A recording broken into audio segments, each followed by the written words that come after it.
finally. So I hope it works. Okay, so I hope that by now all of you understood what the unbending process is, and this is basically the most important part in to improve your data, because you can then basically, as Marcel already said, correct for some lattice distortions. And I'm going to show you some tricks, basically 2 tricks, how you can further improve your data.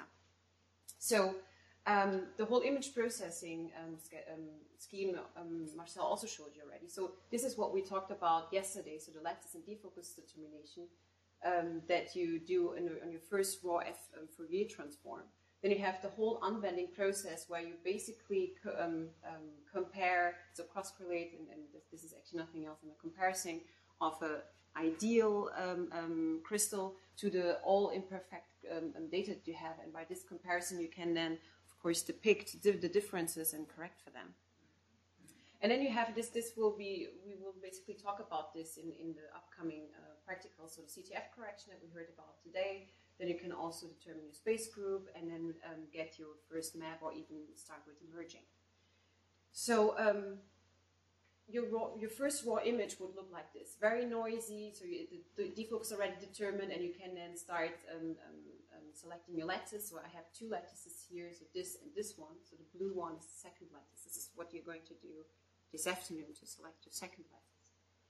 And if you go through this whole scheme here, you basically end up with a better Fourier transform after unbend 2, and you see that your spots got pretty much sharper, and it looks everything better. But there are some other things that you can do to even improve this even more.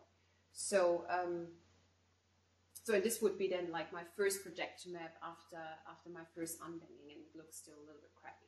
You see that the phase residuals or the Q values, this is like the measures, the quality measures you can always look at to judge your maps, are still a little bit crappy. So the first thing that you can do to improve your data is the so-called image masking, what Marcel already told you about. So you actually just look at the profile. Then this profile plots the distortion vector. So the amount of how unequal a certain position in your image is to your reference. So if you have this, so this would be then the masking step. So this would be such a profile, and the way how it's depicted here is that basically light color means that there's almost it's not like the reference, and darker spots mean that it's very similar to your reference, so it's from 0 to 1. So and this of course means that your crystal, or at least the crystalline area, is just here. And all this is most probably just your carbon film, so your supporting film.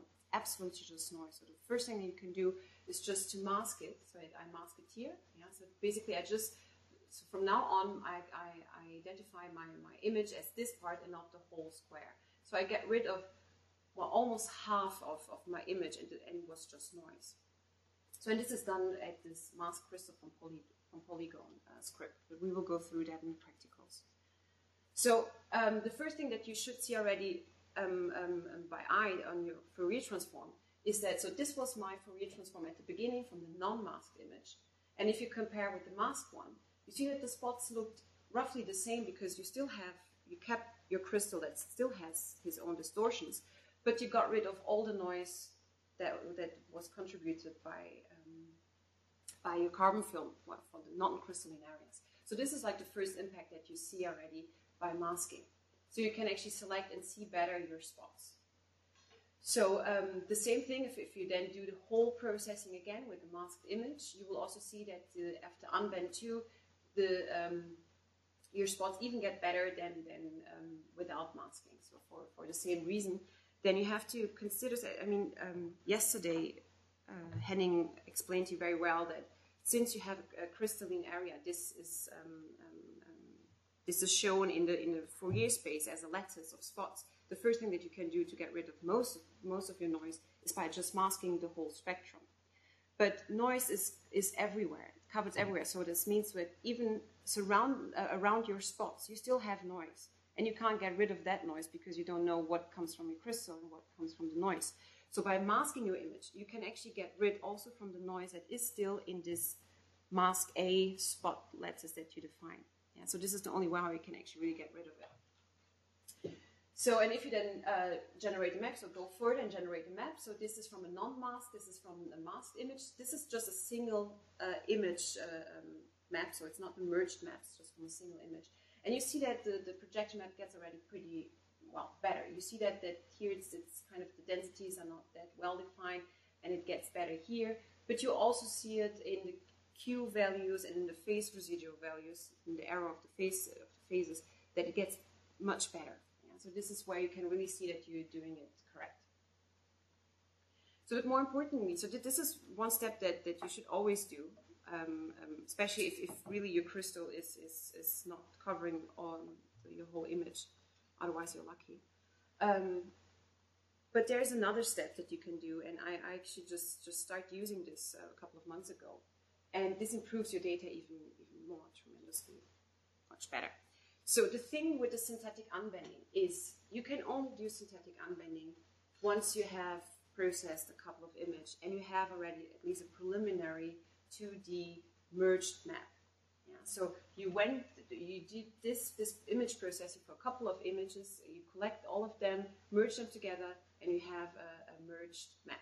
What you can do then is, I hope it's clear that a merged map coming from multiple images will always be better than a single image, right? I mean, it's an average, and you correct for them and so on. So I can basically just take this collection of amps and phases of my merged map to create a synthetic reference. So an artificial ideal reference, not coming from a single image, because if you remember, the reference that we use for the normal unbending step still comes from our raw image that is still imperfect, yeah? So once you got the merged map, you can then just synthetically create a reference and use this reference for this whole unbending process for each single image. Yeah? And this indeed will be an almost perfect reference, or at least much better than the one that you had before. And then you just do this iterative process again and again, so the whole unbending. And this really improves your data. So just to show you some technical things, so I told you already, you are only able to do synthetic unbending once you have already a merged data set. So this means that synthetic unbending is basically done via the 2DX merge software. And so this means if you have a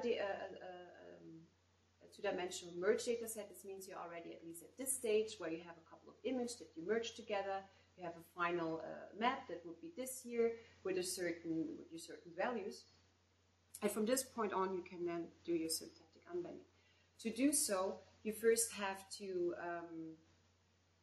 set in the single image, so in 2DX image program, you have to tell the program that you now don't want to have a Fourier filtered reference from your raw image, but you want it to use the synthetic reference, right? So this is just a changing of a parameter.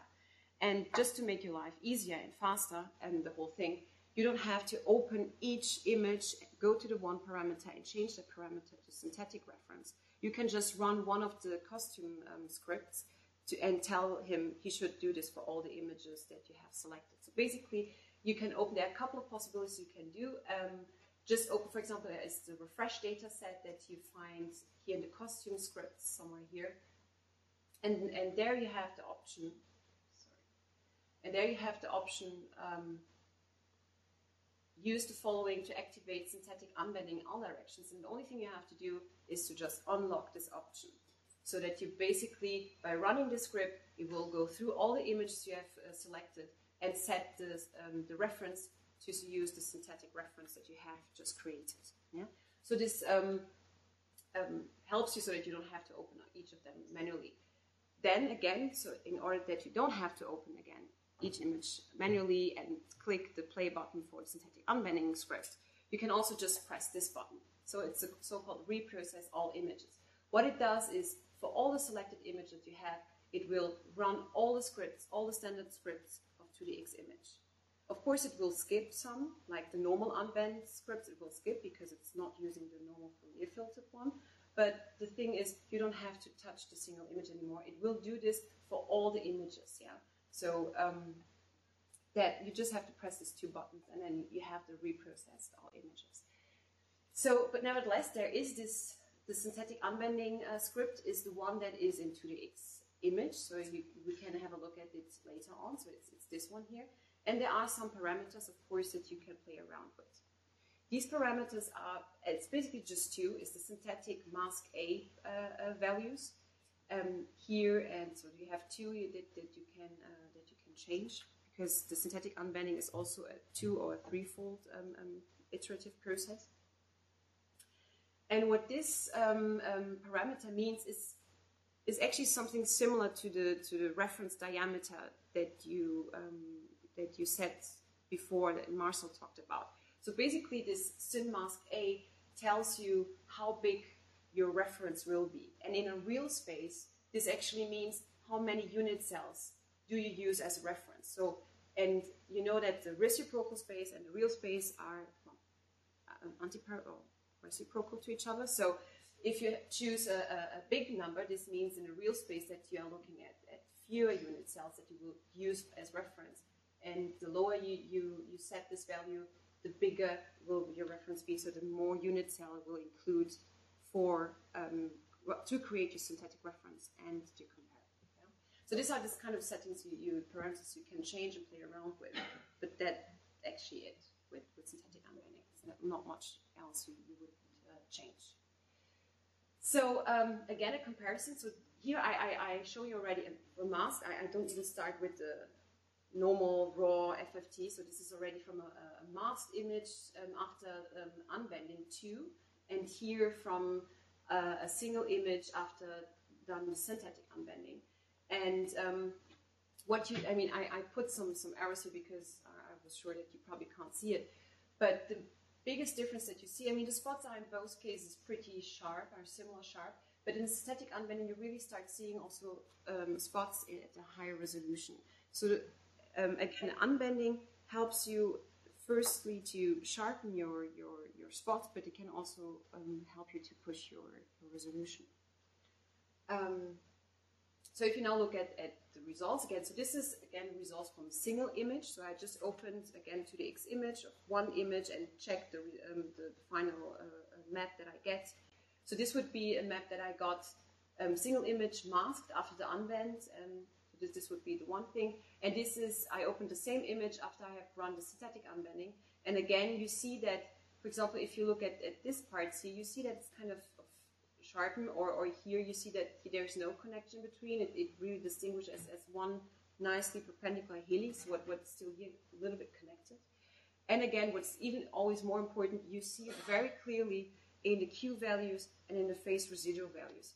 So for example, here after synthetic unbending, you have a phase residual value of 33, while you had here still 1/40.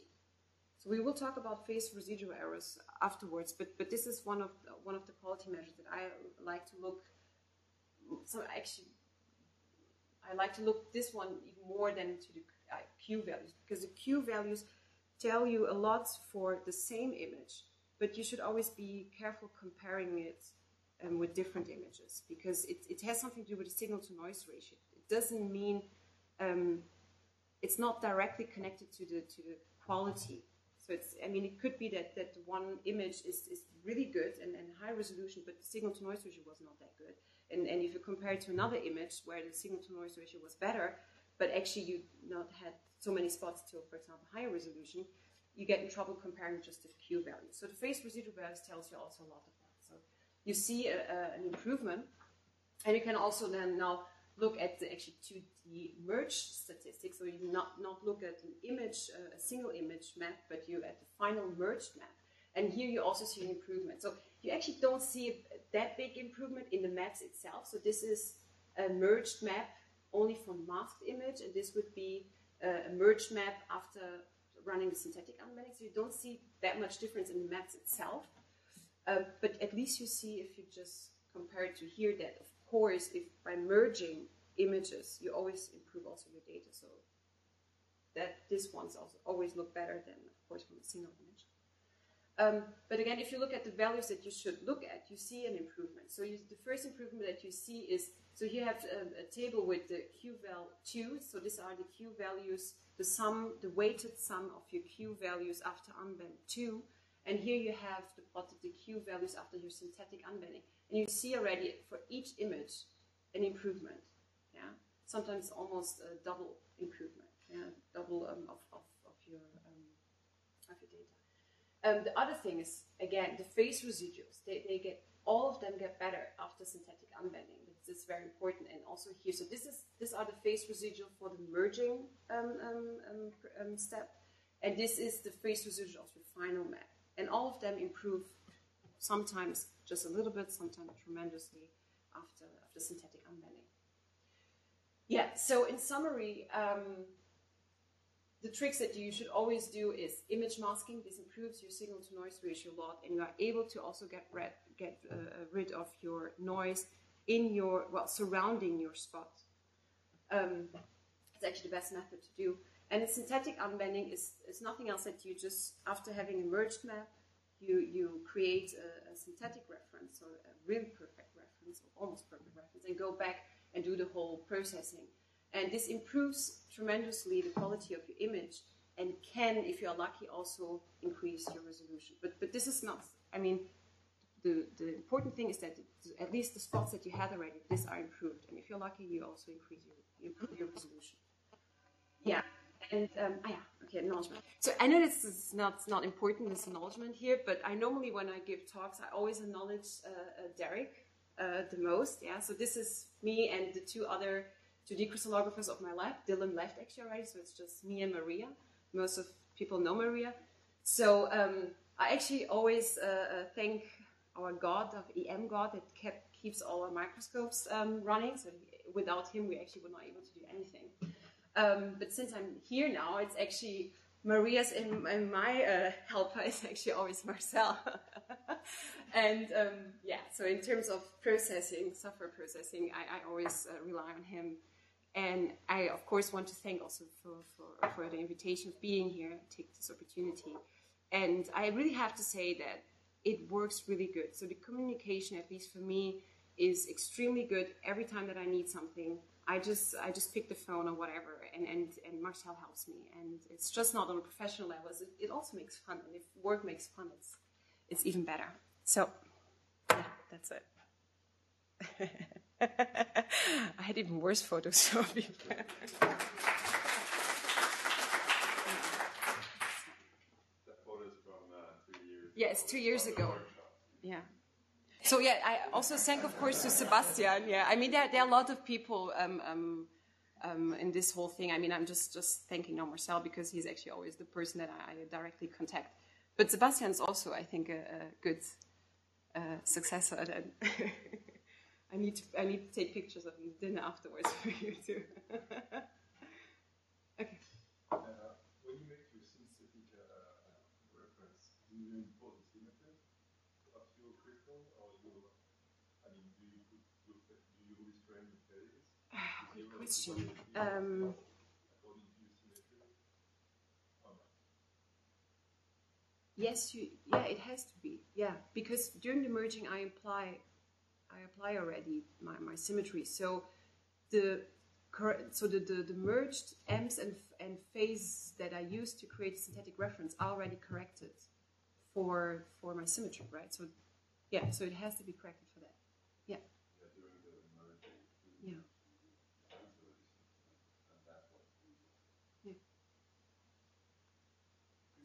I'm thinking out loud, how does that compare with using synthetic reference, synthetic unbend reference as a reference in the merge?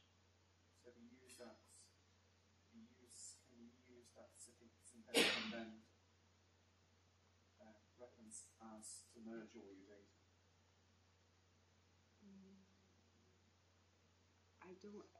I mean, the merging step is really just, I mean, the unbend you can only do for single images. Yeah.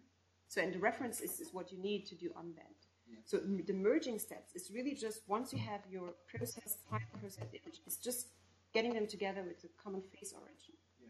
You do not do any further improvement in terms of single image there. There are some options in Oracle where you can actually use a reference to merge your data. Okay. So I just wondered if you could use that synthetic unbend reference. Yeah, exactly. It is the same. Yeah, because to these merge data, it's two outputs. One is used to make a map and also as reference for further refinement rounds. And the other one is used for the synthetic unband, and that can be more conservative. That you go lower resolution and only include the stuff that you're really trusting.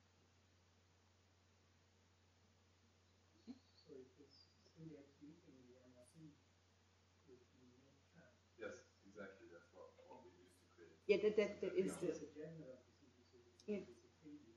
Yes, exactly. Yeah, it's MacTrap. So, That's so the. you actually didn't mention that, but you know, of course, also if you have a 3D reconstruction based on the tilt geometry, you can with MakeTron you do a projection with that tilt geometry of your 3D reconstruction, get a synthetic reference from that, and with that further on then doing it. I mean, the idea is the same. If you Yes. are non-tilt or tilt, I mean, it's easier to go through it non-tilt. And we haven't talked about 3D merging. But of course, you can do the same thing. It's possible to have just noise data without any copying present, and then take from the PDB an atomic reference structure and feed that into the synthetic reference unbending, and then unbend your noise so that you get perfect IQ statistics and high resolution spots that reflect your model from the PDB that you put in. It has nothing to do with your structure. It's a very dangerous thing. You know? And I think you explained it well. You have to be careful and look at phase residuals and coherence and coherence in the unbending plots and see if everything goes well. But it's easily possible to use a PDB model also for that instead. I mean, if at the end after synthetic unbending, the map that you get doesn't look any more similar at all to your single image map that you process without synthetic unbending, then of course something went wrong. But they always will. That's the point. Yeah, but the coherence in the unbending plot, if you look at it and you say from these lines, this is how I believe the crystal can be grown, then it makes sense. And if it's just chaotic lines left and right without any coherence in there, then it's just taking the next noise peak that is the closest. And we should put that into some equation and look at the angle, we discussed this before, at the angle coherence in this unbending plot, if that has a coherent feature. If it looks like fur, then it's okay. Yeah, there's a smooth gradient. Not somewhat But yeah, the way in which we found quite useful in some cases is to, once we have it put in the model, we do everything again. I mean, this is what you do anyway. And I would always recommend. I mean, you when you really are merging, especially a 3D map, you always have new images that you include to your whole data set. So if you do this and you have the impression this image are good, then I would again create a new synthetic reference from the whole data set and then go back. So this is every time an iterative process. This is how you really improve the data tremendously. How do you convert PDB model to databases I format? think there's some 64 program that you can convert a PDB model into an MTZ reflection data set. And then that's the MTZ file that you can use from this.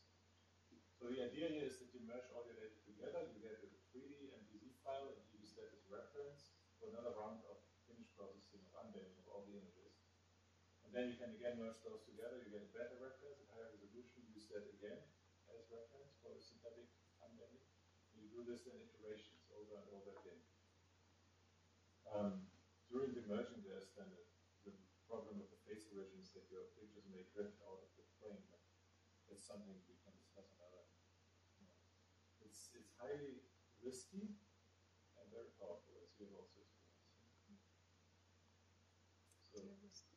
So it was a comment that if you synthetically unbend with a merge reference at the end, all your particular images are scaled and ready to merge. But they will get the same lattice. They will get the same lattice parameters are scaled for every individual image after unbending. no, you have to have the lattice before, and the lattice is for each individual image, as it was before. Just the reference picture is different. How they keep the original Yeah. lattice. But you have them already scaled, because otherwise it wouldn't have Merge map fits well if it's scaled. So MakeTron takes the synthetic 3D model and rotates it so that it fits to your lattice orientation. Then makes several copies out of that and generates a reference picture. Make scales your reference so that it fits with your picture. It applies the defocus, it rotates it, and puts it to the right contrast so that it fits your image.